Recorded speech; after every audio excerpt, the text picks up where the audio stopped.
Marriage is like a graveyard, isn't it? It was supposed to be my big day, my wedding.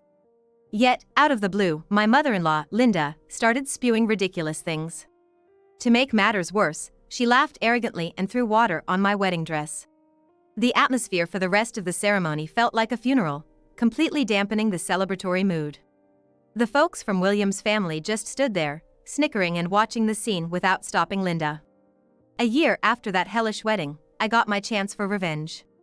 My sister-in-law is getting hitched. Would you believe it?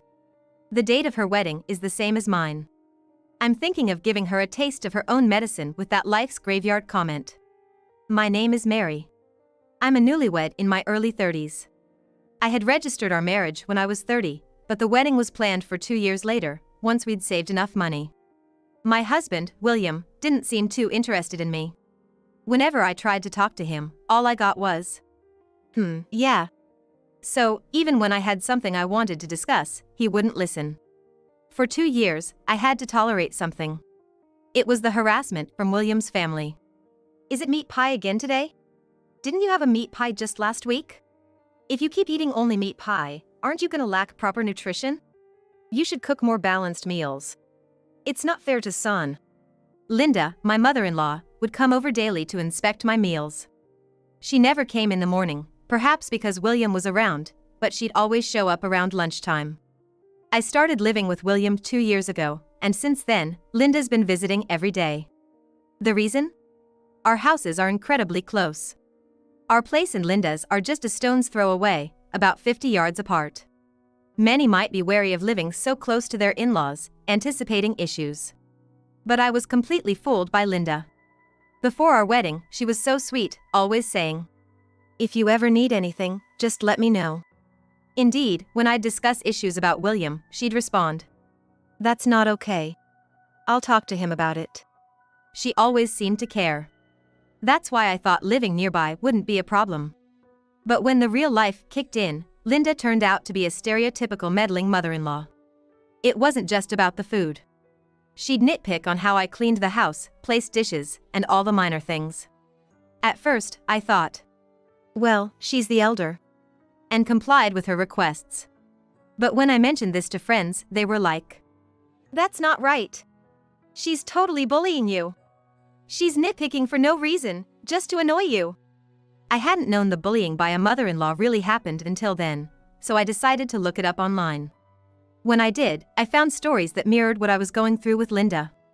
So this is what they call bullying by a mother-in-law. That's what I thought.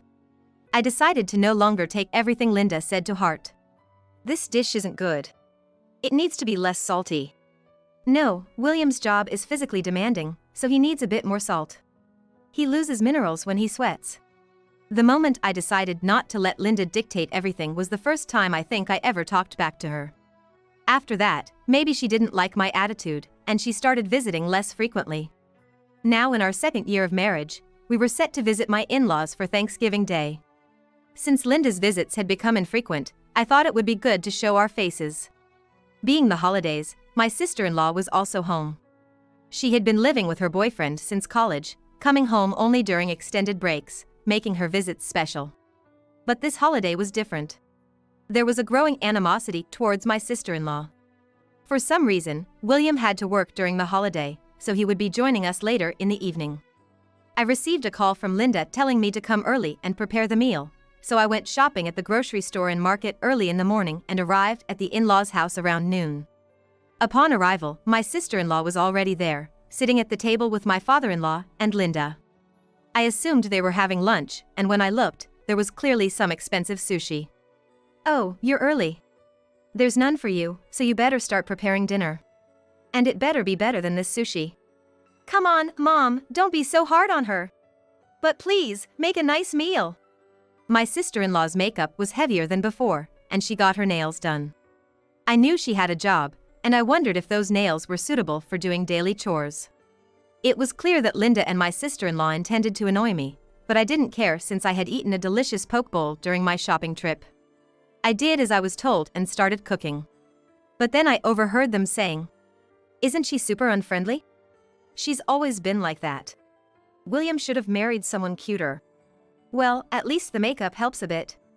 The three of them were speaking their minds. I was a bit hurt, but I couldn't let them see that. If I showed them I was upset, it would just make them happier. By evening, when William arrived, for some reason, there were barbecue platters on the table. I made dinner just as I was told. Why are these here? To which I got the response. Did you really cook anything? You came in the evening and didn't do anything. What's this supposed to prove? Roast chicken, salads, and a beef stew that had been simmering for hours should have been in the fridge. I opened the fridge, but it was empty. Hey! Don't go rummaging through someone else's fridge. I realized I had been tricked. After I had finished cooking, I went back to our house to fetch something I had forgotten. I thought a few minutes would be fine, but I had underestimated them. I didn't know who did it, but I suspected it was Linda. Both my sister-in-law and father-in-law were smirking at me.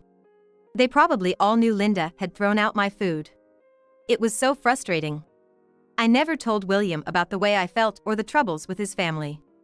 Then, on our second wedding anniversary, we decided to have a wedding ceremony. Surprisingly, William seemed excited about the idea of a wedding, and he helped out with everything, from choosing the dress and venue to creating the guest list. Of course, his parents were on the invite list. I figured it was a wedding, so they wouldn't cause any trouble. Boy, was I wrong? On the wedding day, I regretted being so naive. The ceremony began with the gathering of attendees, and then it transitioned into the reception. After changing outfits, we headed to the place.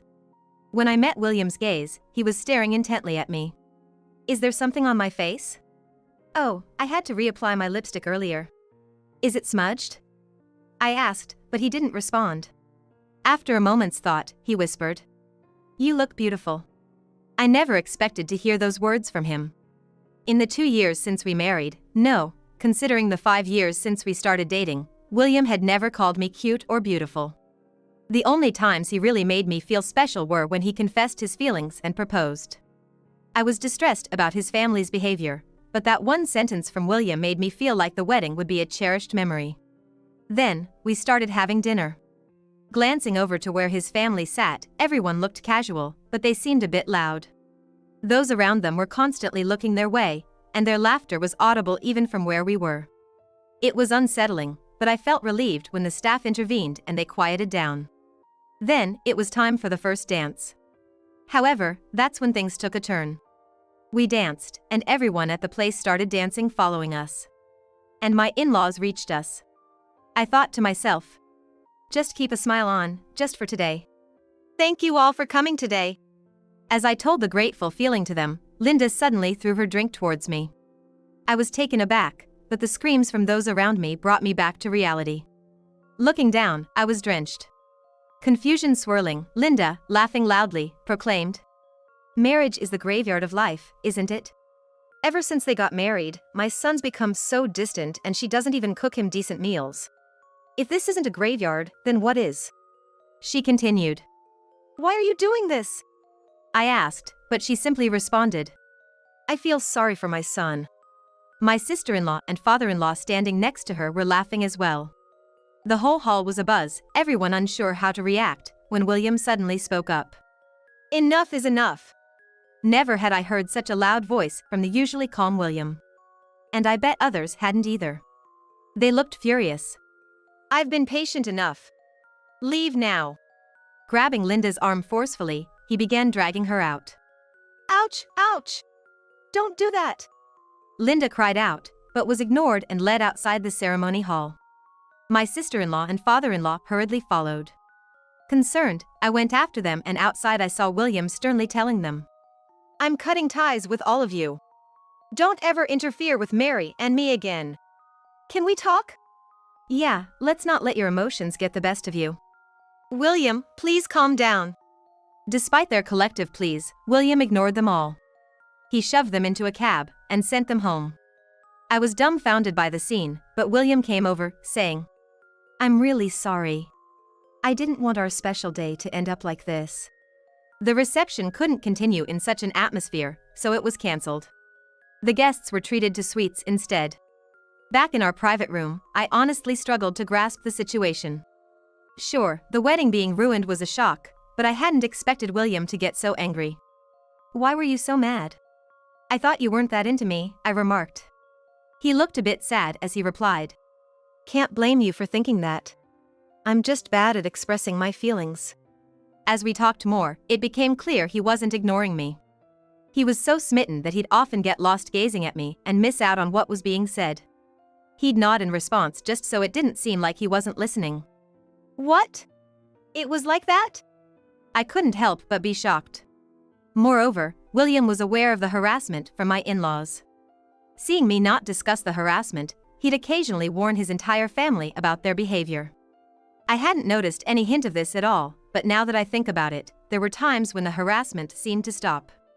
I told you when I proposed that I love you, Mary. That's never gonna change, and I promise to make you happy. This ain't exactly happiness though. That day, we both cried until the morning. For the next year, William tried his best to ensure I didn't have to face any difficulties. Thanks to his efforts, my stress was reduced a bit, and knowing William was on my side gave me strength.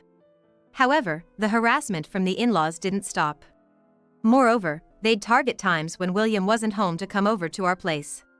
If we didn't respond, they'd leave snarky letters in our mailbox. Even if I tried to avoid them, such days continued for a while. I was sad that the in-laws ruined our wedding, but I was happy that William had always been by my side.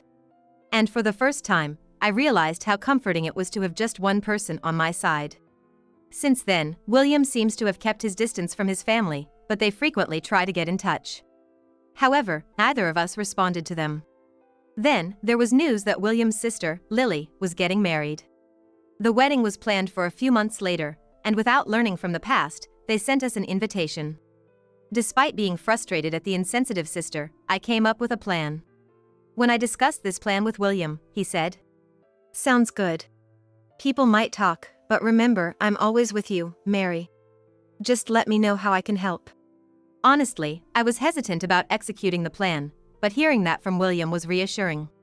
A few months later, I decided to execute the well-thought-out plan. We both attended Lily's lavish wedding. And I held on, waiting for the right moment to put my plan into action. I had given a DVD to the event staff beforehand, asking them to play it once I signaled them during the speeches. Lily had requested a speech from William, but when the time came, he didn't stand up. Seeing the staff flustered, I stepped up. "May I take his place?" Lily and her parents were taken aback, but the atmosphere didn't allow for them to say no. I opened up the prepared podium and stood in front of the microphone. "I'm truly happy for Lily's marriage. However, previously, your family used to say, marriage is a graveyard. What do you think about that? I never thought marriage was like that, but I never imagined you'd do something like that." As I raised my hand while speaking, an image was projected on the screen behind me. It was footage we had taken, thinking we'd watch our wedding ceremony later. The video showed Linda, my mother-in-law, pouring water during the dance, and my father-in-law and sister-in-law laughing at the scene. The nasty words of Linda could be heard as the audio played back. From this footage, maybe marriage really is a graveyard. Or perhaps, getting involved with a family feels more like a graveyard. The next video showed my mother-in-law and sister-in-law harassing me. I secretly recorded it with my smartphone, thinking it might be useful someday. I never thought it would come in handy in this situation. My husband and I will cut ties with his family. I apologize for ruining the important wedding ceremony. But we wanted you all to know what kind of people they are. Excuse us. Ignoring my furious in-laws and sobbing sister-in-law, I left the venue. Outside, William, who had left as part of the plan, was waiting for me. "You did great. How about we go grab something tasty?" After eating, we headed home. The next day, we received numerous messages and calls from Linda and Lily, but we didn't respond. However, after countless calls, we decided to pick up once. On the other end, Linda was furious. "Where the heck are you right now? I went to your place, and some strangers are living there." It seems Linda came over to our house, realized we weren't there, and gave us a call. It was evident strangers would be there. After all, we had already moved out. William had suggested it when we planned to play the footage at my sister-in-law's wedding. Since we live close to our parents' place now, if we're gonna cut ties, maybe we should move somewhere they won't find us. Knowing them, they'll probably come to our house. I totally agreed with William's idea. William had been considering changing jobs, and the timing seemed perfect. He started job hunting while I searched for a new place to live. Both the job change and the move went smoothly, and all that remained was to attend my sister-in-law's wedding. After achieving our revenge, we headed to our new home, where we had already moved our belongings. We hadn't told anyone we were moving, and the new place was so far away that you'd have to take a plane. We believed there's no chance the in-laws would visit. However, to be safe, we had asked our neighbors not to tell anyone our whereabouts. As expected, Linda tried asking around, but nobody spilled the beans. Even though I wasn't saying anything, Linda kept talking one-sidedly. Are you listening? If you moved, just say so. What are you gonna do about us now? Linda was referring to the monthly allowance we used to send. Both William and I had decent incomes, and we had been sending money to the in-laws every month. I knew at some point that they were using our money for fancy sushi. But since I hadn't discussed it with William, he continued to send them the allowance. But after this incident, I told William everything, and he decided not to send any more money. We had been giving them money even before we got married, but after our wedding, our combined income gave us some financial comfort. William had consulted with me about the in-laws facing financial difficulties. I had agreed to increase the amount and continue the monthly allowance even after our marriage. However, in reality, they weren't struggling at all. They just made us send money so they could live lavishly. As the years went by, they saved less and could no longer live solely on their pension. In the end, it seemed they were relying solely on our allowance. Whether they realized its value after it was gone or whether they were genuinely struggling, they demanded, "Send us money and tell us your new address." We had no intention of telling them our address, let alone ever meeting them again. I hung up the phone from Linda without saying a word. After that, whether I blocked her number or not, she kept sending me messages to see how things were going. According to the messages, after Lily's wedding, her fiancé had apparently confronted her quite harshly. Lily's fiancé was what you'd call well off in general terms, and my in-laws were expecting some financial support from him. However, once he found out about the incident at my wedding, he was furious and demanded to know what had happened. Lily claimed it was all Linda's doing, but there was footage of Lily laughing along. The fiancé declared he couldn't marry someone like that, breaking off their engagement. Naturally, the talk of financial support also fell through. The flustered family was expecting some financial help from us, but since we found out that the money was being used for luxury, that plan failed. Lily, who had been living with her fiancé, was kicked out and now lives with her parents. She had planned to be a homemaker after marriage, so she had already quit her job. So now, their income is just the pensions of Linda and my father-in-law. Knowing them, they probably don't have much savings. But the land where their house stands is quite spacious, so I guess selling it could fetch a decent amount.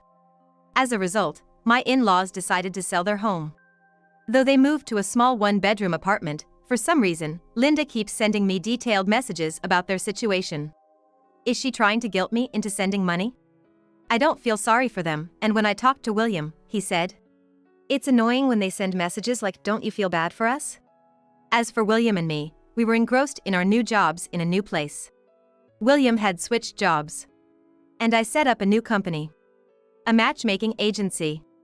The incident with my in-laws was the catalyst. At the matchmaking agency, it's crucial to vet potential partners and introduce them to suitable matches. Dealing with my in-laws made me realize the importance of family. Even if someone seems perfect, their parents might not be. Having been through it, I believe I offer sound advice to those who come to the agency.